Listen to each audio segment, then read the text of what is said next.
Hello. So you join me in the back of the car today for part 2 because it's absolutely disgusting out there. Yeah, not nice at all. So this time round we're going to be fitting the boot popper into the lock. We've done the wiring harness, so when you press the key once, both the front doors open and not the tailgate. You press it twice, tailgate pops open, lovely. So we're going to be looking at the wiring harness from the central locking on the back to the lock. The latch itself, which I've just put down, this, yeah, we're going to be looking at this, best way to fit this. I'm going to be showing you where to drill, because it's easier to drill and just put a soft tapper in than it is to mess about with cable ties, trying to use all sorts of pivot points and brackets and stuff like that. It's much simpler to use the already existing mounting points on these. Yeah, bolt this hard to the tailgate itself than mess about without else. So I'll show you what we're doing. You can see me self tapper here. Ignore all that, I didn't do that, that's off somebody else. I've put a 4 or 5mm hole in there, just next to the oval hole, which had been for wiring harness or whatever. Yep. What we're doing is essentially, I want to shoot the wheel a little bit. There we go. So this is the lock itself. Yeah. Perfect. Yeah. Lovely. What we want to do is essentially make this actuate somewhat like that. Yeah. So when that pushes out, it pushes that out also, the bar. So roughly there, just up and on the corner of that metal, is roughly where you want to drill. All I've done was I got a small screwdriver. Yep. Like that. Through there and marked the hole in the body that way. That was the easiest way. I got it roughly where I wanted. Yep. Marked the hole, drilled the hole. Self tap around the back. We'll put this on. Yep. I'll come back to you once I've fitted this and I've got it in the right position. Then I'll show you the wiring harness now I've got it routed into the central locking. Alright guys, so we're done. That's the latch popping mechanism fitted. It's quite secure to the body. Yep, it's not going anywhere. I'm utilising the existing piece of the Beetle popper, so it works with the standard golf arm. What I've done is I took this out and I just bent it into slightly more of a right angle on both sides. Yeah, so it gave that a bit more purchase on it, you could say. Yeah. So with that, you want the wiring harness. Plug that in. Lovely. Now I've got that routed up. Yeah. Ignore that. And into there. That's Spotty Dog. So now we'll get the key. We'll lock the car. Yeah. We're locked. Press it once. Both doors are open. Twice. And off we go.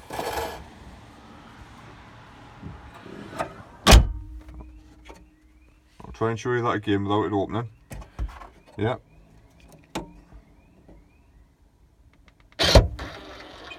There you go. So that is that operating on the lock. Now, people have mounted them in different positions, used all sorts of mechanisms to try and make them work. I personally believe that's the simplest and easiest way to make it work. One hole in the body, no cable ties, no mess, straight in, mechanical operation.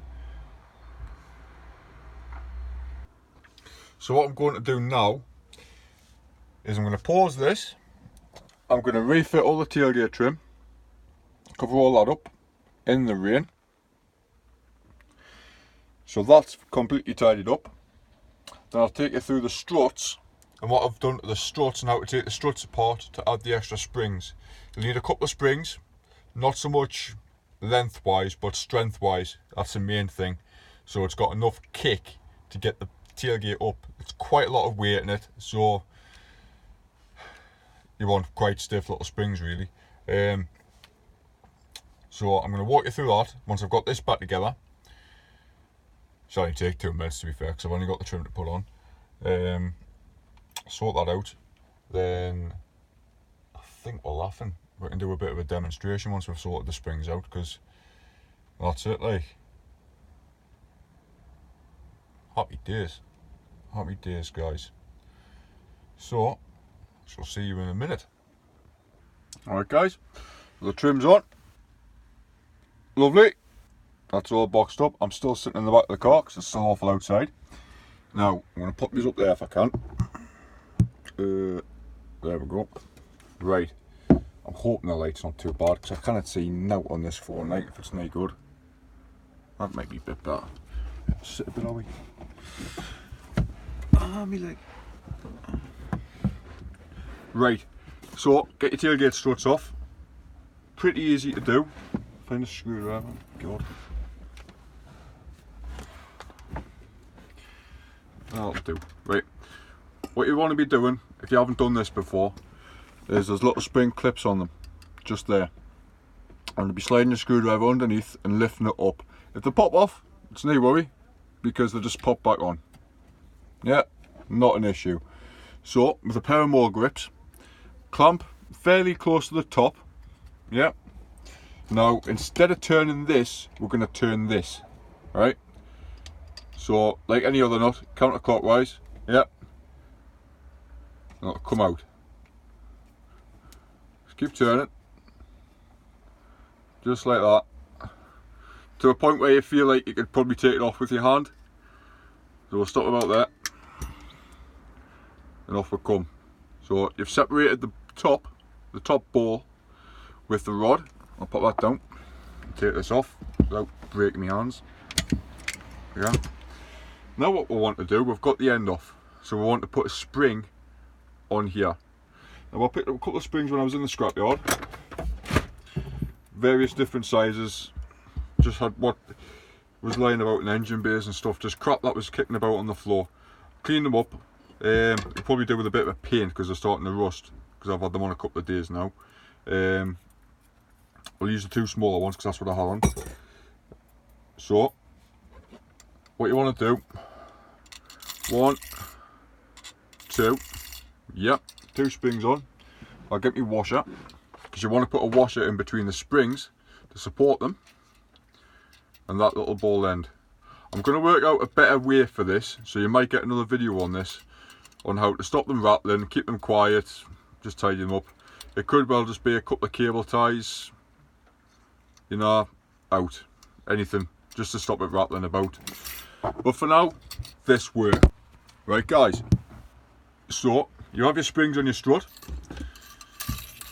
What you want to do, same as if you're taking it off, more grips back on, twist it in, clockwise, righty tighty, lefty loosey. That'll go back in. You'll have your couple of springs on, washer there, just to support it once it's all back on the car. So you've got your 2 struts done, you've got your wiring harness done, and you've got your mechanism done. I'm going to refit this when I get out the car. Yeah, I'm going to refit this and I'll demonstrate everything working together. It's been a couple of days in the working in progress, but for something that's cost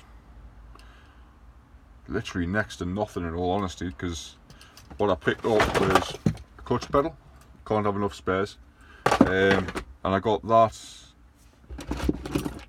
a beetle latch which I didn't need, a couple of other bits, pivot points in case.